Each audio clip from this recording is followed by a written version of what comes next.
नमस्कार, मी निखिल प्रमोद कोलते आज आपणासमोर अदृश्य संवाद ही माझी स्वरचित कविता सादर करीत आहे. आमचा सुरू असतो संवाद अजूनही, आमचा सुरू असतो संवाद अजूनही एकमेकांच्या फोटोंमधून, त्यातील हास्यांमधून आणि डोळ्यांमधून. ती जरी गेली होती क्षितिजा पलीकडे तरी विसरली नव्हती मला. ती जरी गेली होती क्षितिजा पलीकडे तरी विसरली नव्हती मला. याचीच जाणीव सतत व्हायची मनाला. तरीही नाठाळ मन नाराज व्हायचेच, तरी नाठाळ मन नाराज व्हायचेच. असंख्य प्रश्नांचे काहूर माजवर द्वेष करायचे. पण हृदय मात्र पवित्र होते, पण हृदय मात्र पवित्र होते. त्याने विश्वास जोडून ठेवला, कधी तुटू दिला नाही. कधीतरी लहर आली की मीही करायचो तिची आवडती भाजी, तिला आवडणारी चटणी तर कधी पिठलं भाकरी. शिकून घे रे बाबा सारं काही, ती सतत म्हणायची मला. तेव्हा कंटाळा केला, पण आता तोच धडा गिरवतोय दिवस रात्र. केवळ तिच्या समाधानासाठी तीही करते मी सांगितलेलं नॉर्मल रुटीन फॉलो.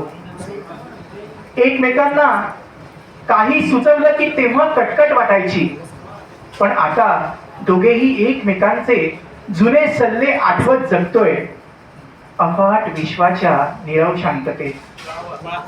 वेगळे झालो, वेगळे झालो, पण मनातून वेगळे होता आले नाही.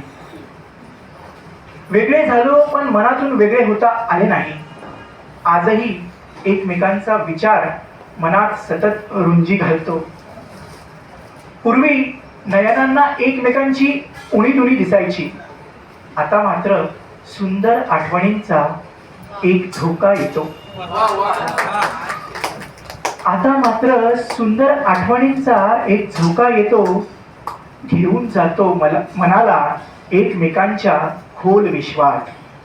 घेऊन जातो मनाला एकमेकांच्या खोल विश्वात. तिथेच असतो आम्ही पहुडलेले, निश्चिंत आणि निवांत. एकमेकांच्या कुशीत स्तब्ध झालेले. पुन्हा सुरू होतो तोच संवाद, तीच चेष्टा आणि तीच भांडणे. पुन्हा सुरू होतो तोच संवाद, तीच चेष्टा आणि तीच भांडणे.